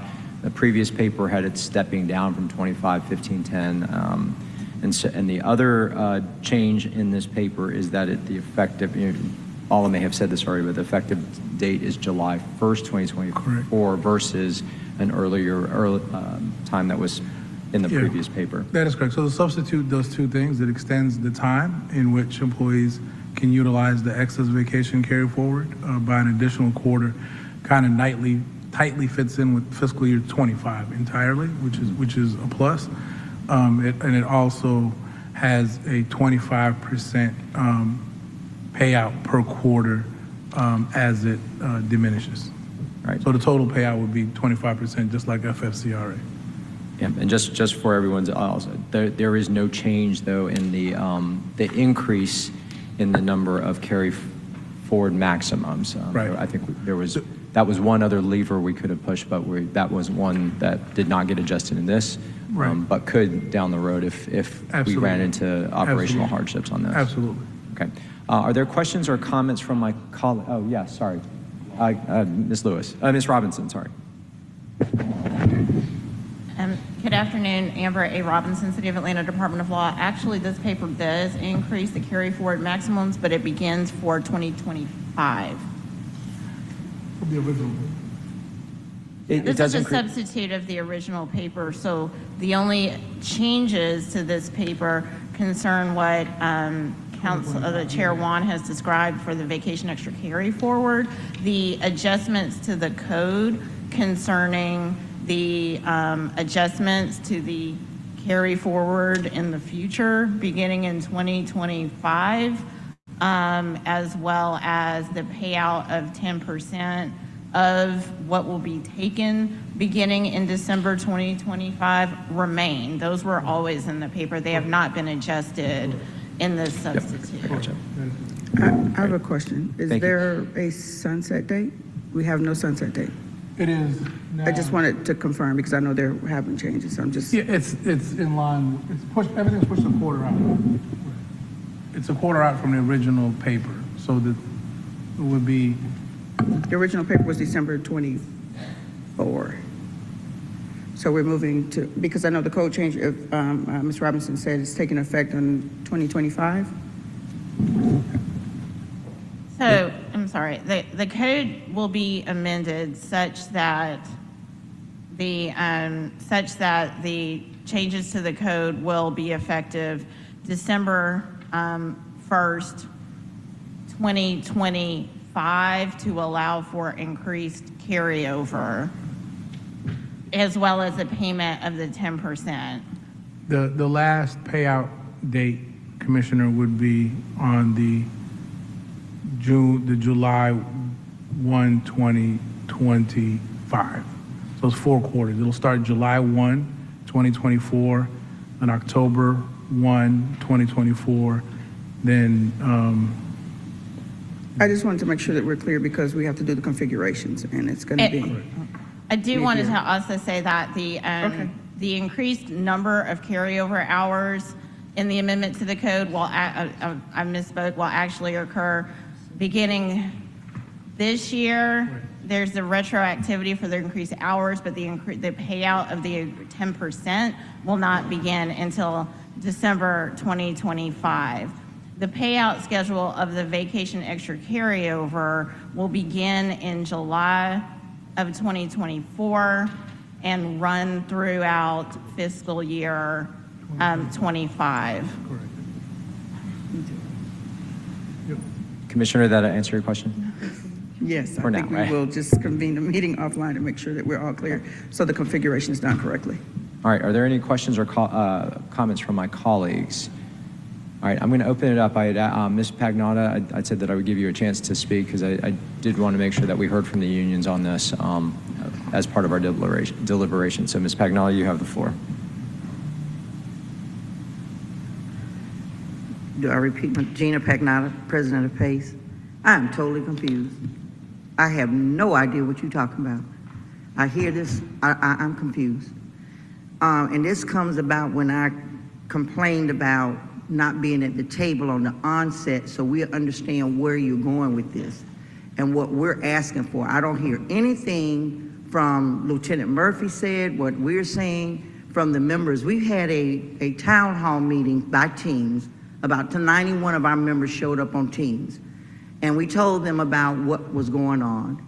And that's the document that I passed out to you, that we compiled what their concerns was. Instead of me reading them, I gave them to you. And the bulk of these people are looking at us now, right now, and they're hoping to get a resolve out, because in the pandemic, none of us expected pandemic. That was out of our control. But yet we have essential people that has to come into work and to make sure they got into work, because we are human, regardless of what job we had or had.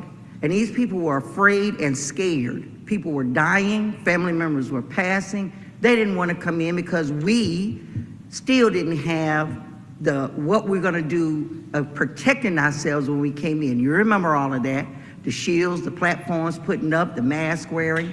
But these people came in, and council, you all in the administration decided to incentivize you to come in. This is what we're gonna do for you. So you had those codes already in place. You had those policies already in place. We're aware of that. But it was not our fault, not our people's fault, the people that get out here and work, because of the fact that they accrued this time because they had to be here. And you incentivized that, and you used our services. You used our bodies to come out here and take that chance and work for you. And this is what you promised us. And now, because your budget is over budgeted, it's not no fault of yours. You didn't create pandemic, we get that. But we feel like we have been used, we were an asset, and now we're a liability. And the liability comes with that money, because you gotta meet your budget. I understand that. But it is just not fair, and it's mean-spirited to say, we're gonna do this for you when you do this for us for 2 years. And some of us, we had to work from home. No choice of ours. So our vacation time accrued. And like me, one of us, and more of us, that we make the maximum because we've been here the longest, because we show your loyalty to be here. We're not jumping the gun trying to cash out our vacation. We still came here.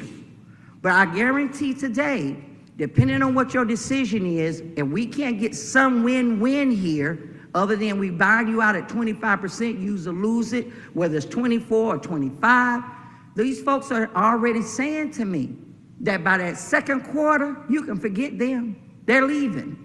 And I do not want to see that happen, because we're going to lose institutionalized people, because a lot of this affects people that's been here a long period of time. And I'm asking you that either we can't make a great decision today or capture some of what Lieutenant Murphy on the IBPO side or the non-sworn side to sit down and have a win-win. I'm urging you to kick this back. You got to do something and let us sit at the table. You haven't even mentioned the pension. We came up here real briefly and gave you some ideas real quickly. Nobody is talking about that, but I hear substitutes. What about our substitutes? These employees worked hard for you during those 2 years. And I cannot sit here and not say, and I'm sorry if I'm screaming, because you know me, but it's my passion for these people that can't speak. Do the right thing or leave it alone. If you made code or you made policies to do it, now you're blowing off the dust on these policies, make another policy and say, we're gonna stop right here, have a sunset date, And we're going to give you the 2025. You can opt in, whatever you want to say, 25%, 30%. But if you don't opt in by the end of the year, 2025, you're going to use or lose it. Give us a chance to absorb it, see what you're talking about, and give me ABC information so I can take back to my membership. I have no idea what you all are talking about. I want to go ahead and say, so there is time here in this proposal for people to use it. So the initial date doesn't start until July 1 of 2025. There is 6 months to be able to use it. And for context, I just want to talk about context here for a second because it's really, really important. We are talking about a total of 824 employees who have vacation extra carry forward in the general fund out of the 4,803 employees that are in the general fund. There's considerable talk about, that this is systemic in nature when it's more isolated in nature. So it's less than 10% of the employees are impacted by this. And within that 10%, it's a concentrated when you look at the number of hours in that 824 that carry the significant number of balances. We've also have had conversations in the past about disproportionate impact to public safety. Public safety makes about 54% of our general employee population, but it's 40% of the vacation carry extra forward balances right now. So these things are, they need to be kind of put in a bigger, larger context that needs to be had. And in order for us to have real, deliberate, thoughtful conversations about next steps with pension, which is on the agenda to be discussed in January, we need to make sure that we are aligned fiscally to be able to have the details in pension that needs to happen. So all of these benefit conversations, they can't happen in vacuums. They need to happen in totality. But we do need to get kind of past this initial date, which, I'll be frank, I think initially for me, I would have stayed with the city's code of use it or lose it. And it would have eventually been sunsetted at a point where everybody has lost it. This has happened in the past. This is not the first time that the city has went through iterations of use it or lose it. But we have extended it for specific reasons. We are now 2 years past the pandemic in terms of people coming back to work. And we're adding an additional 6 months for people to be able to utilize the vacation that they're carrying. I think it's a good median, and I think it addresses a lot of the concerns that was brought with the original paper, which we discussed with membership. And so just want to go ahead and kind of put all of those facts on the table. I defer to Commissioner Smith. I'll see her there if she wants to say anything else. And let me say this, we're pleading not quit. I knew you was gonna say that, because you could have said by the code, we could have gave you 0, because you've done it before. I knew you was gonna say that. And we did have a conversation, but I also requested to have an open records to give me a list of the same people that you're talking about, so I can dive in and I'll see give them to you. who my members. I'll give them to you. Okay, who my members are, so I can do my own actuary study. And so that I could come before you with the numbers ourselves, because we're very educated to do that. But it just behooves me to know that we can blow the cobwebs off a code when it's needed. But just keep in mind that these people are watching. And they want their money. They want their time or their money. We got some members that have 700 hours.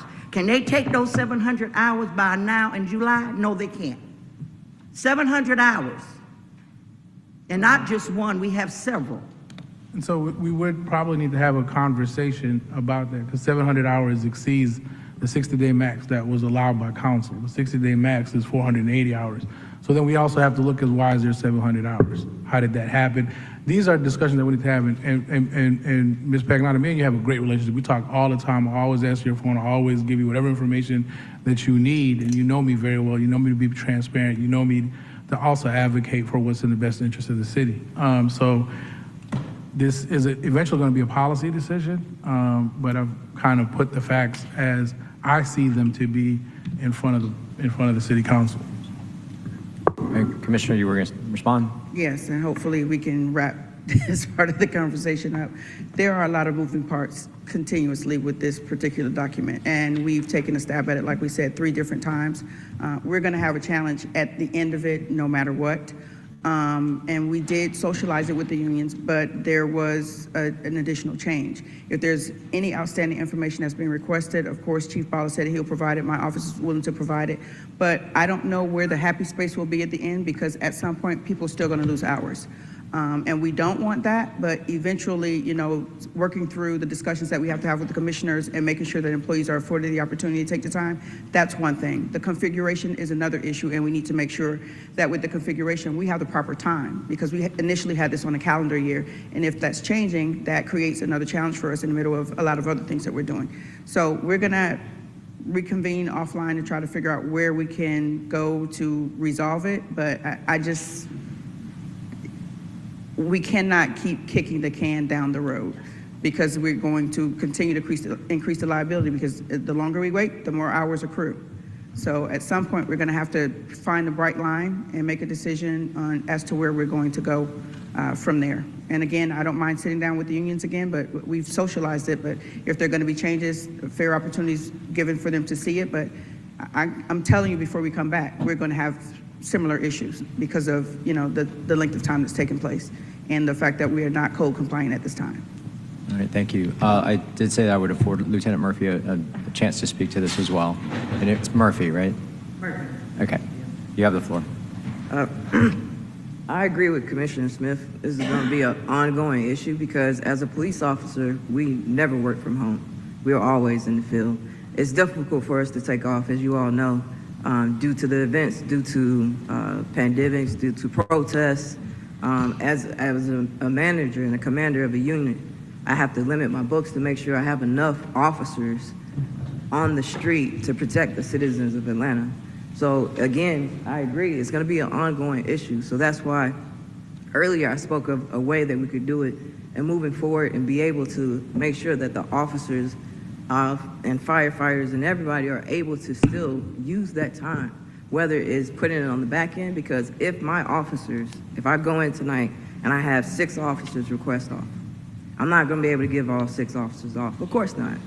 But at the same time, I'm going to ask other officers to work overtime. That's going to cost the city more money.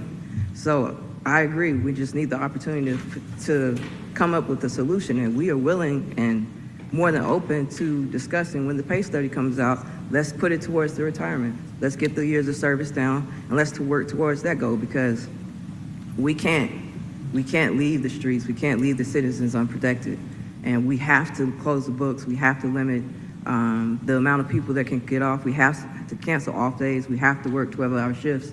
That's what we have to do to be able to keep the city running and be able to bring all these people and all these events to the wonderful city. That's why these businesses are coming here, because they feel safe. So I just want to be able to get that opportunity and get that out, that the 10% is going to be, we appreciate that it's being recognized as something, but instead of the 10% moving forward, I know it's not going to happen today, but let's talk about getting it towards our retirement.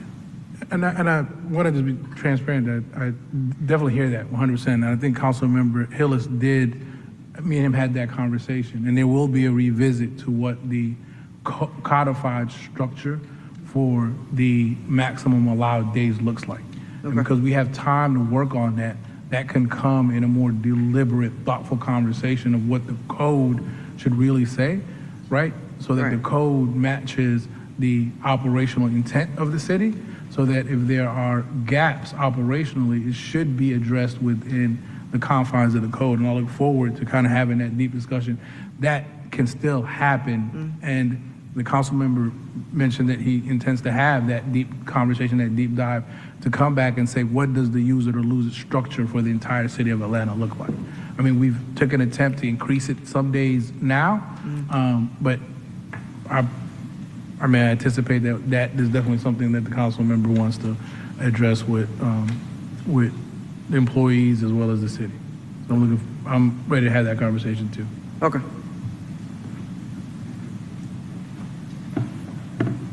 All right. Councilmember Bakhtiari has withdrawn her question. In order to continue keeping this moving, I'm going to make a motion to approve on condition, and the condition is I need the CFO and the HR commissioner to meet with the employees' unions. The good news is that we have until January 8th because our first meeting of the year has been pushed back a week. And at that meeting, if y'all are making progress and there seems to be another path, we can always either substitute or we can pull back then as well. But in order to I want to continue this conversation because it needs to be had, and I think putting that pressure helps keep people at the table, and we do have safety valves at the back end if we need them. So Councilmember Hillis, you were going to say something. Oh, can I get a second on that first? Second. All right, seconded by Hillis. You have the floor. I just wanted to add a small item on your condition that was discussed, that the union representatives as well as the council be provided with a document you were talking about that lists those number of employees that are affected by this. All right, so two conditions. One is that meeting, and then just a report back to me or Ms. Lindo that occurred before the 8th, and then the document that lists the folks that do have the excess vacation carry forward. Councilmember Bacteria, yep. Thank you. CFO, can we also get a date on when that document will be prepared, just if we have like an actual date of delivery, because it needs to happen before, obviously, 1/8, so. No, he's already got that in terms of the excess vacation. Okay, but those the 800 employees. the document that, Councilmember Hillis, we're good on that? You have that already. That's the same document. As a Christmas present, at least. Yeah, by no, then. we'll get it to you definitely, before the end of this, tomorrow. Okay, just wanted to make Rush it up and give it to you. Okay, any further discussion on the motion on the floor? All right, let's open that vote, please. The vote is open. The vote is closed. 7 yeas, 0 nays, motion carries. Item is approved on substitute on condition. So we'll meet back up at the beginning of the year to get a progress report and figure out what our next step is on this. Okay, we're going to keep moving on. Next item, without objection, I'm going to take items 6, 7, and 8 together. 23-0-1684, an ordinance by Councilmember Marcy Collier Overstreet authorizing a donation in an amount not to exceed $1,000.00 from the District 11 carry forward account to Diamonds in the Rough Women's Outreach, Inc. to support their 2023 Christmas toy drive and for other purposes. 23-0-1691, an ordinance by Councilmember Mary Norwood authorizing the transfer of $25,000.00 from the District 8 carry forward account to the District 8 salaries, perm, part-time account and for other purposes. And 23-0-1692, an ordinance by Councilmember Alex Wan authorizing a donation in an amount not to exceed $1,000.00 to the Atlanta Preservation Center from the Council President carry forward account to support their Phoenix Files celebration and for other purposes. I'll move approval on all three. Seconded by Shook. Let's open the vote on those, please. The vote is open.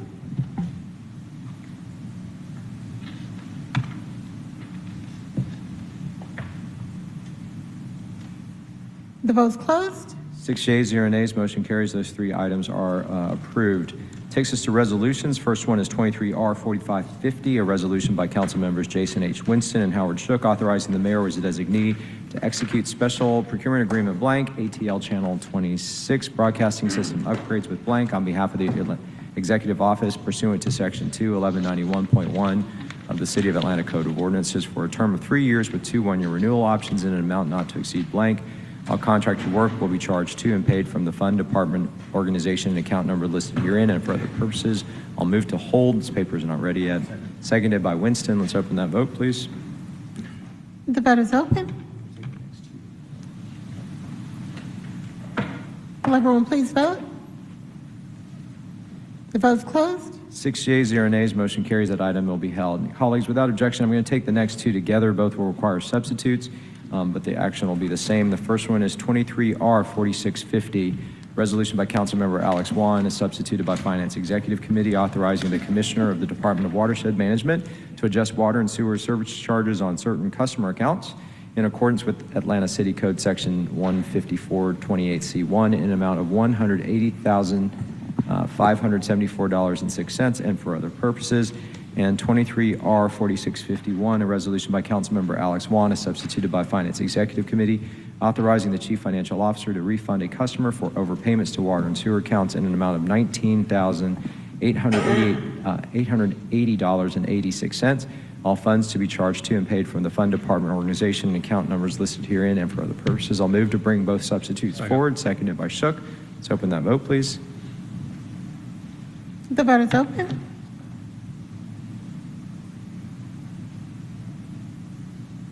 The vote is closed. 6 yeas, 0 nays, motion carries. Substitutes are before us. Now that they are, I'll make a motion to approve on substitute, seconded by Shook, and that's on both items. Let's open that vote, please. The vote is open. The vote is closed. 6 yeas, 0 nays, motion carries. Items are approved on substitute on both. Colleagues, without objection, I'm going to take 12, 13, and 14 together as a block. 23. 23R, the chair does not recognize Councilmember Westmoreland. All right, 23R 4654, a resolution by Finance Executive Committee authorizing the Chief Financial Officer to refund $5,339.14 to Edge Capital Group LLC for the purpose of refunding the overpayment of 2021 occupation tax. All funds to be charged to and paid from the Fund Department Organization account numbers listed herein and for other purposes. 23R 4655, a resolution by Finance Executive Committee authorizing the Chief Financial Officer to refund $11,073.22 to Springbot Inc. for the purpose of refunding the overpayment of 2022 occupation tax. All funds to be charged to and paid from the Fund Department Organization account numbers listed herein and for other purposes. And 23R 4656, a resolution by Finance Executive Committee authorizing the Chief Financial Officer to refund $9,483.17 to Christian Dior Inc. for the purpose of refunding the overpayment of 2021 occupation tax. All funds to be charged to and paid from the Fund Department Organization account numbers listed herein and for other purposes. I'll move to approve all three, seconded by Shook. Any questions or discussion? Seeing none, let's open that vote, please. The vote is open.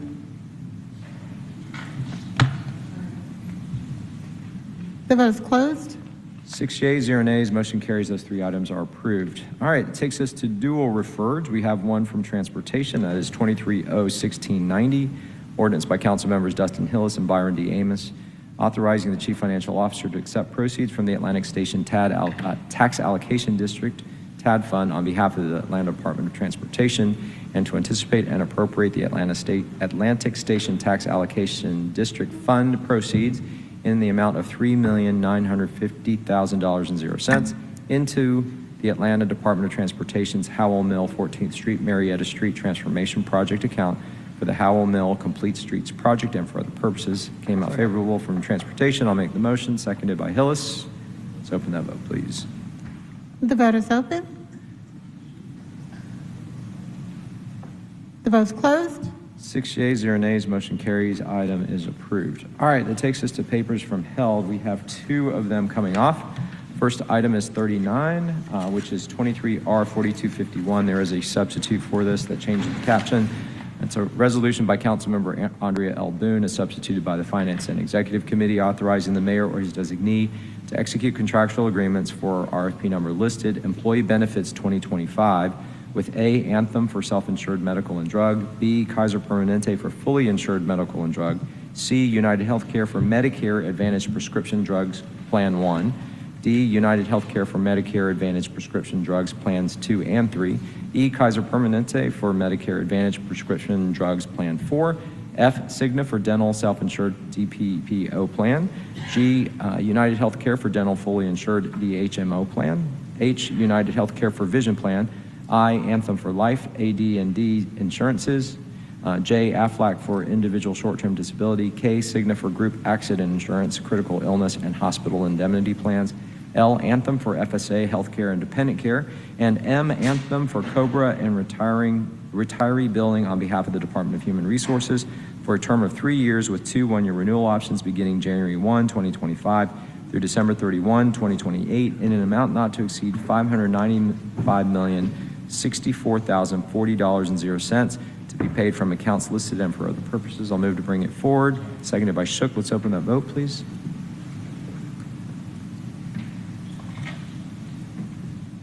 The vote is open.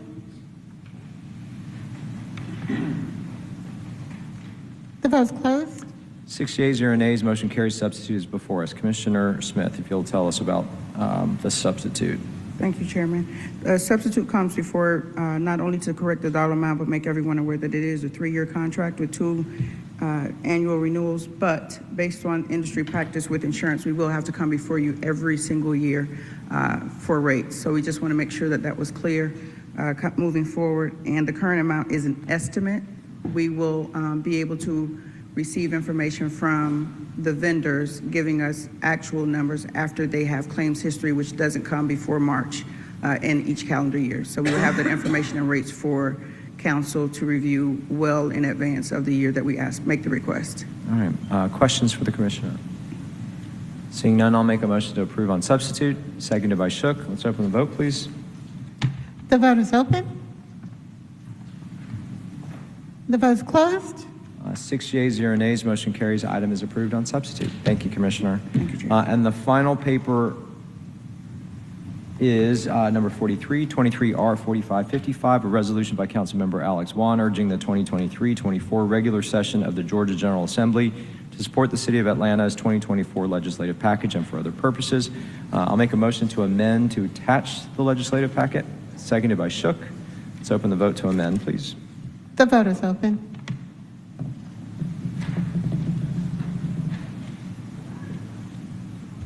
Will everyone please vote?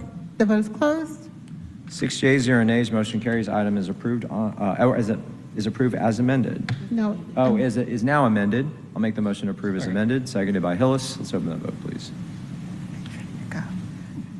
The vote is open.